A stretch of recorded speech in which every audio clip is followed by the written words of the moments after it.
بلکہ ایک press conference کے دوران میکرون نے، فرینچ پریزیڈنٹ نے یہ کہہ دیا، بس باتوں باتوں میں انہوں نے بتا دیا کہ کانفرنس چونکہ ابھی لاجسٹکس نہیں ہے، اسرائیل اور ایران کے درمیان وار شروع ہو چکی ہے، لاجسٹکس سے پتہ نہیں ان کی کیا مراد تھی کہ لوگ جا نہیں سکیں گے فلسطین سے، شاید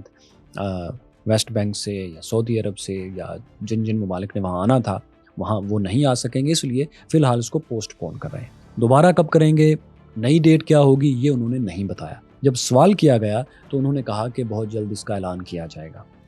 اور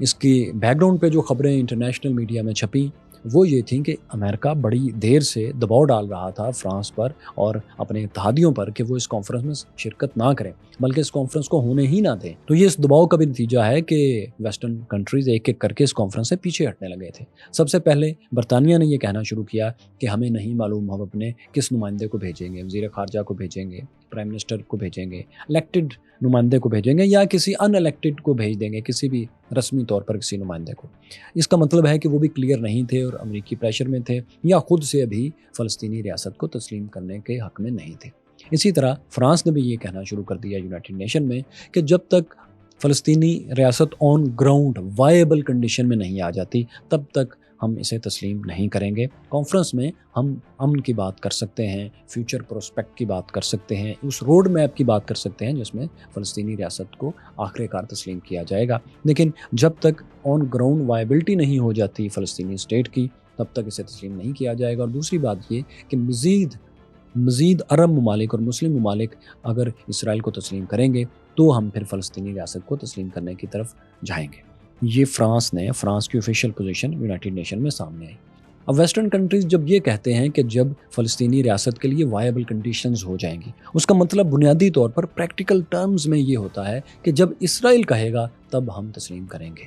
کیونکہ اس کو وائبل کرنے کے لیے ضروری ہے کہ فلسطینی ریاست کا ایک فائنینشیل سسٹم اسٹیبلش ہو، اس کے بینکس اسٹیبلش ہوں، ان کے مختلف علاقوں میں آپس میں لنک اسٹیبلش ہوں، اس ریاست نے اپنا بجٹ کیسے پورا کرنا ہے، ٹیکس کیسے کلیکٹ کرنا ہے، اس کو چلانا کیسے ہے، اس کا پولیٹیکل سسٹم کیا ہوگا، یہ ساری چیزیں پہلے طے ہوں، فائنل ہوں اور ان پر عمل شروع ہو جائے۔ دوسری بات یہ کہ فلسطینی ریاست کی جو فلسطینی اتھارٹی ہے جو اس وقت اس کو ویسٹ بینک کو چلا رہی ہے، وہ چاہتے ہیں کہ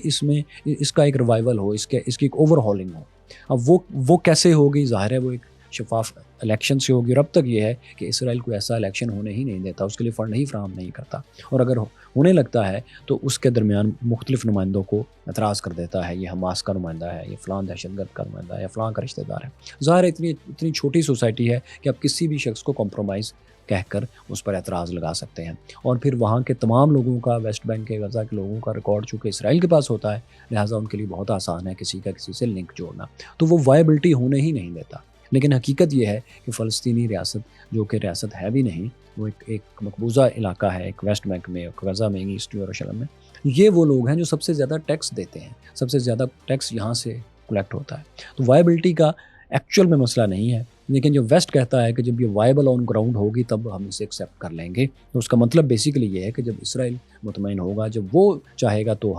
وہ یہ قبضہ چھوڑنے پر تیار ہوگا تب ہم اس کو ایکسیپٹ کریں گے۔ لہٰذا یہ جو ایک 2 اسٹیٹ سلوشن پر فلسطینی ریاست کو برائے نام تسلیم کرنے کی کانفرنس ہونا تھی، اب وہ بھی کھٹائی میں پڑ چکی ہے۔ وہ کہ وہ ہو بھی جاتی تو بہت زیادہ فائدہ نہ ہوتا، لیکن اخلاقی طور پر ذرا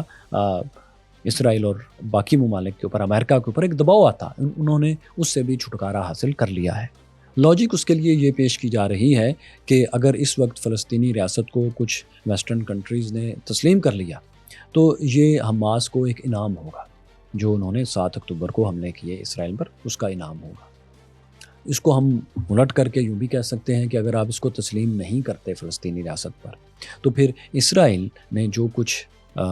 غزہ میں کیا ہے، وار کرائمز کیے ہیں، جینوسائیڈ کر رہا ہے، تو پھر یہ ہم اسرائیل کو انعام دے رہے ہیں کہ اگر کوئی ملک کسی دوسرے ملک کے اوپر 70-80 سال قبضہ رکھے، جینوسائیڈ کرے، تو یہ اس کا حق ہے کہ وہ اس قبضے کو جاری بھی رکھے، کیونکہ اس کے خلاف، اس کے مقابلے میں اٹھنے والی ہر آواز، ریزسٹنس کی ہر آواز، آزادی کی ہر تحریک دہشت گردی ہوگی۔ پھر اگر آپ اس کو تسلیم نہیں کرتے تو پھر آپ اس فارمولے کو ہوا دے رہے ہیں، یعنی آپ صرف مسلح گروہوں کو یہ اجازت دے رہے ہیں کہ وہ آکوپیشن کے خلاف بندوق اٹھائیں، گن اٹھائیں، اسلحہ اٹھائیں، تاکہ آپ اس کو آسانی سے دہشت گرد کہہ سکیں اور پیسفل کوششوں کو آپ ناکام کر دیں۔ تو یہ اس کا اس کا کاؤنٹر آرگومنٹ ہے جو زیادہ اسٹرانگ ہے،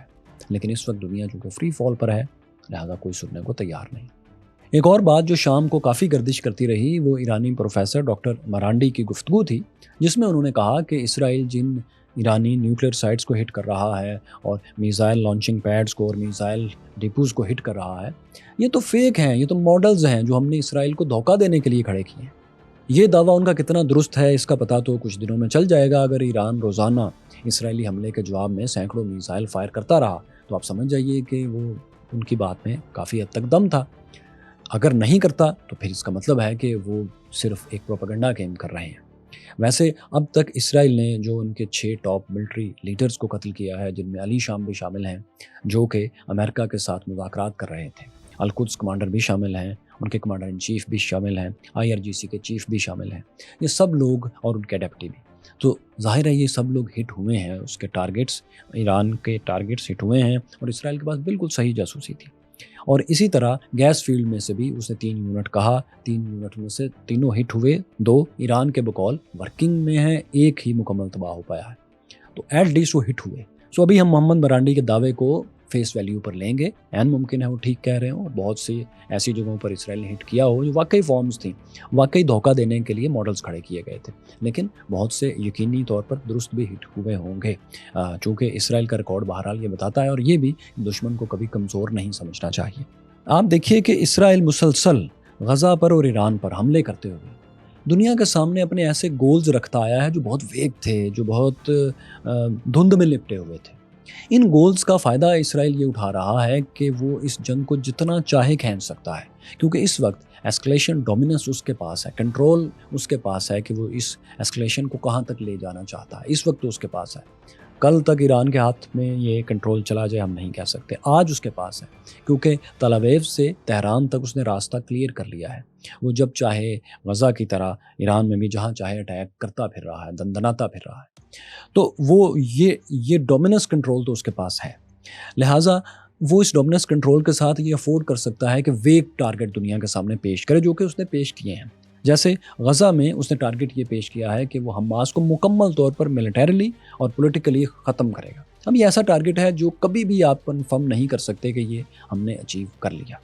پھر وہ یہاں ایران میں اس نے اپنا یہ ٹارگٹ پیش کیا ہے کہ وہ ایرانی رجیم کو ایٹامک صلاحیت حاصل کرنے سے مکمل طور پر پیچھے کر دے گا، بیک کر دے گا، ریورس کر دے گا ایران کی ایٹامک انرجی صلاحیت کو، کہ وہ کبھی بھی فیوچر میں ایٹامک بم نہیں بنا سکیں گے۔ اب ظاہر ہے یہ بھی ایک بڑا ویگ ٹارگٹ ہے، ایسا ٹارگٹ جو کب اچیو ہوا کب نہیں ہوا آپ اسے کبھی کیلکولیٹ نہیں کر سکتے، جس کا مطلب ہے ان لمیٹڈ فار ایور وار۔ اب ظاہر ہے یہ ایک ویگ ٹارگٹ ہے، امریکہ بھی اس کے ساتھ ہے اور وہ یہ چاہتا ہے کہ یہ حملے اس وقت تک جاری رہیں جب تک ایران نیگوشیشن ٹیبل پر آ کر دستخط نہیں کر دیتا، گھٹنے نہیں ٹیک دیتا کہ میں نیوکلیئر صلاحیت سے دستبردار ہوتا ہوں، اور جو کہ امریکہ کا مطالبہ ہے کہ اگر ایران پرم نیوکلیئر پلانٹ چلانا بھی چاہتا ہے، پرم نیوکلیئر پروگرام چلانا بھی چاہتا ہے انرجی کے لیے، تو وہ یہ کرے گا کہ انرچمنٹ پلانٹ کہیں اور لگائے گا، وہاں سے پھر فیول انرچ کر کے، یورینیم انرچ کر کے اس کو مختلف طریقوں سے لاجسٹک سے پھر ایران میں لے کر آئے گا، اور تاکہ راستے میں ان کو چیک کیا جا سکے، انٹرسپٹ کیا جا سکے۔ یہ ان کی ڈیمانڈ ہے جس کو کہ ایران کبھی بھی ماننے کو تیار نہیں ہوگا۔ پھر ان دونوں جگہوں پر، غزہ میں بھی، فلسطین میں، ویسٹ بینک میں بھی اور ایران میں بھی، دونوں جگہ اسرائیل کی جو پوزیشن ہے، جو اس کی ڈیمانڈ ہے وہ یہ ہے کہ یہ جھکیں، ہتھیار ڈالیں اس کے سامنے، گھٹنوں کے بل آئیں، جبکہ آپ جانتے ہیں کہ ایسا کبھی بھی نہیں ہوگا۔ ایران یا غزہ میں حماس یا یمن میں انصار اللہ جنہیں حوثیز کہا جاتا ہے، ان میں سے کوئی بھی یہ تمام کے تمام جو ہیں اپنی گورنمنٹس اور اپنے لیڈرز کو ختم کروا لیں گے، لیکن سبڈیو نہیں کریں گے، جھکیں گے نہیں۔ یہ نان اسٹیٹ ایکٹرز کی بھی صلاحیت ہوتی ہے۔ آپ میں سے بہت سے دوست کہیں گے کہ ایران تو نان اسٹیٹ ایکٹر نہیں ہے، لیکن آپ یاد رکھیں کہ جس طرح کی جنگ چل رہی ہے، کس وقت یہ سمیٹری سے اسمیٹریکل وارفیئر میں بدل جائے کچھ نہیں کہہ سکتے، اور جب یہ جنگ اس صورتحال تک پہنچے گی تو پھر ظاہر ہے پھر پراکسی وارز اور چھوٹے گروپس کے ذریعے حملے اور ٹارگیٹڈ اٹیکس وہ پھر شروع ہو جائیں گے، اور وہ پھر آپ جانتے ہیں کہ وہ ایران تو بہت طاقتور ملک ہے، وہ افغانستان اور یمن اور فلسطین اور لبنان جیسے چھوٹی چھوٹی جگہوں پر کمزور گروپس بھی دہائیوں تک اس طرح کی لڑائی لڑ لیتے ہیں اور بڑی کامیابی سے لڑتے ہیں، کیونکہ جو گول جو اسرائیل نے طے کیا ہے وہ ویگ ہے، وہ کس وقت حاصل ہوا آپ کبھی بھی نہیں کہہ سکتے۔ اور اس کے خلاف جو رزسٹنس کرنے والے ہیں ان کا صرف ایک سمپل گول ہے کہ ہم نے اسرائیل کو یہ احساس دلا کر رکھنا ہے کہ وہ ایک اللیجٹمیٹ کنٹری ہے، وہ ایک قبضہ ہے، وہ ایک آکوپیشن ہے، وہ کالونیل سیٹلر اسٹیٹ ہے، وہ ایک ملک نہیں ہے۔ وہ یہ ان کا صرف یہ گول ہے، جو چھوٹی موٹی رزسٹنس سے بھی اس گول کو اچیو کیے رکھیں گے۔ جب تک رزسٹنس جاری رہے گی، یہ امپریشن جاری رہے گا کہ یہ قبضہ ہے، یہ آکوپیشن ہے، یہ ایک سیٹل کنٹری نہیں ہے، چاہے باقی ملک اس کو تسلیم بھی کر لیں۔ تو یہ بات رہے گی، دونوں کے گول میں یہ فرق ہے۔ لہٰذا کس وقت ایران کے ساتھ یہ جو جنگ ہے یہ سمیٹریکل سے اے سمیٹریکل وارفیئر ہو جائے، ہم نہیں کہہ سکتے۔ جیسا کہ آپ یہ سن ہی رہے ہیں پچھلے 2 دن سے کہ پہلے آپ نے سنا کہ ایران نے یہ دعویٰ کیا کہ اس نے اسرائیل کے 2 F-35 طیارے گرا دیے ہیں اور ایک ان کی پائلٹ بھی گرفتار کر لی ہے۔ اب یہ دعویٰ ہے کہ 4 F-35 گرا دیے ہیں اور ایک پائلٹ کا ہی دعویٰ ہے۔ اب ان کے مطابق یہ جو جہاز گرائے گئے ہیں یہ ان کی حدود سے باہر غالباً عراق میں گرے ہیں۔ ان کا ملبہ کہاں ہے ابھی ہم نے اس کی کوئی تصویر نہیں دیکھی، ایسی تصویر جس سے وہ F-35 ثابت ہو رہا ہو۔ بہت سی ویڈیوز اور امیجز گردش کر رہے ہیں لیکن وہ F-35 اور اسرائیلی F-35 کو ثابت نہیں کر رہے اور ایون ان کی اوریجنلٹی کو بھی ثابت نہیں کر رہے۔ عین ممکن ہے کچھ طیارے ایران نے گرائے ہوں، ایران اتنا بھی کمزور نہیں ہے، عین ممکن ہے نہ گرائے ہوں، لیکن کنفرمیشن ابھی نہیں ہے۔ اور آپ یہ ذہن میں رکھیں کہ یہ زیادہ دیر تک چھپ نہیں سکتے۔ ہاں، رافیل جتنی جلدی ظاہر ہو گئے تھے یہ اتنی جلدی ظاہر نہیں ہوں گے۔ کیوں؟ کیونکہ اسرائیل اور امریکہ کا ایک اسپیشل ریلیشن شپ ہے۔ اگر F-35 گریں گے تو ظاہر ہے سب سے پہلے اس کی کنفرمیشن امریکہ کی طرف سے آئے گی، کیونکہ انہوں نے بنائے ہیں، ان کے پاس اس کا پورا ہیٹ سگنیچر ریڈار پر یہ کب تک نظر آتا رہا اور اس کے ریڈیو سگنلز کب تک انہیں ملتے رہے اور کب اچانک بند ہو گئے ملنے۔ تو اس سے وہ نہ صرف اس کا ملبہ، اس کا ریکیج لوکیٹ کر سکتے ہیں، اس جگہ کے قریب تک پہنچ سکتے ہیں، بلکہ اگر وہ انسپیکشن کرنے آئیں اسرائیل میں تو وہاں بھی بڑی آسانی سے معلوم کر سکتے ہیں کہ ان کا کون سا طیارہ مسنگ ہے، کتنے مسنگ ہیں۔ جو ظاہر ہے اگر امریکہ کرے گا بھی تو کبھی بھی دنیا کو نہیں بتائے گا۔ آپ جانتے ہیں اسرائیل از دیئر بیبی، اور بیبی نے کتنے کھلونے توڑ دیے ہیں وہ کبھی نہیں بتائیں گے، بیبی نے دنیا کا کتنا نقصان کیا ہے وہ یہ کبھی نہیں بتائیں گے۔ اور یہ کیوں بتائیں گے؟ کیونکہ اگر وہ بتاتے ہیں کہ ان کے F-35 گرے ہیں تو ظاہر ہے اس کی مارکیٹ اور زیادہ گرے گی۔ پہلے ہی ویسٹرن ویپنز جو ہیں چائنیز ویپنز کے مقابلے میں کم از کم رافیل کی حد تک بہت زیادہ ہزیمت اٹھا رہے ہیں۔ لہٰذا امریکہ یہ رسک کبھی نہیں لے گا کہ اگر اس کے ایک بھی اگر F-35 گرا ہے اور وہ اس کو فوراً تسلیم کر لے، ایسا نہیں ہوگا۔ ہاں، لمبے عرصے میں وہ اس کو چھپا نہیں پائے گا، کیونکہ اس وقت چائنا اور رشیا اور لاکہیڈ مارٹن کے مقابلے کی جتنی بھی ایویشن کمپنیز ہیں جو طیارے بناتی ہیں وہ انچ کو کھنگال رہی ہوں گی۔ وہ اسپیس میں سیٹلائٹس کی مدد سے اور بعد میں ڈرونز کی مدد سے اور ہیومن انٹیلیجنس کی مدد سے ہر طریقے سے وہ اس بات تک پہنچیں گی کہ کیا امریکی F-35 گرے تھے یا نہیں گرے تھے، کیا کسی کو نقصان پہنچا تھا یا نہیں پہنچا تھا۔ لانگ ٹرم میں چند مہینوں میں یہ بات کرسٹل کلیئر ہو جائے گی کہ ایران نے اسرائیل کے امریکن ساختہ F-35 گرائے ہیں یا نہیں، اور گرائے ہیں تو کتنے گرائے ہیں۔ لیکن فوری طور پر کچھ مہینوں تک یہ بات موسٹ لائکلی یہ باہر کبھی نہیں آئے گی، اور اگر یہ مہینوں تک سالوں تک بھی باہر نہیں آتی تو پھر آپ سمجھ جائیے گا کہ ایران کا دعویٰ درست نہیں ہے۔ ہاں، یہ بات آپ یاد رکھیں کہ ابھی جنگ ختم نہیں ہوئی۔ آج دن اگر اسرائیل کا تھا تو رات ایران کی تھی۔ ایران نے رات 1:10 پر پاکستان کے ٹائم کے مطابق اسرائیل پر ایک بہت بڑا اٹیک لانچ کیا۔ یہ اس کا دوسرا راؤنڈ تھا ایک بڑے مسلسل اٹیک کا۔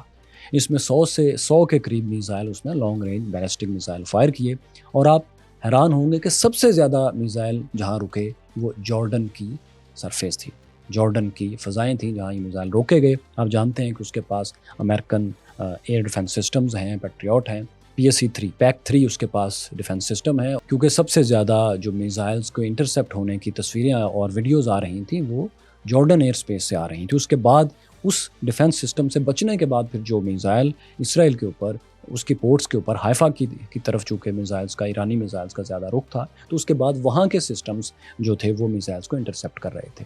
اسرائیل کو آپ کو پتہ ہے جو بالکل شارٹ رینج میزائلز آتے ہیں ان کو ان کا آئرن ڈوم سسٹم روکتا ہے، جو تھوڑے سے لانگ رینج ہوتے ہیں ان کو ایرو سسٹم روکتا ہے، ایرو 2 اور ایرو 3 جو بہت لانگ رینج سسٹم ہے اور بہت لانگ رینج سے آنے والے میزائلز کو روکتا ہے۔ ایران کی طرف سے آنے والے میزائلز کو بیسیکلی ایرو سسٹم ہی روکتا ہے۔ پھر ایک میڈیم رینج سسٹم بھی ہے جو میڈیم رینج کے میزائلز کو روکتا ہے۔ اگر ایرو سسٹم سے کوئی میزائل نکل آتا ہے تو اس کو کون روکے گا؟ اس کو ڈیوڈ سلنگ روکے گا،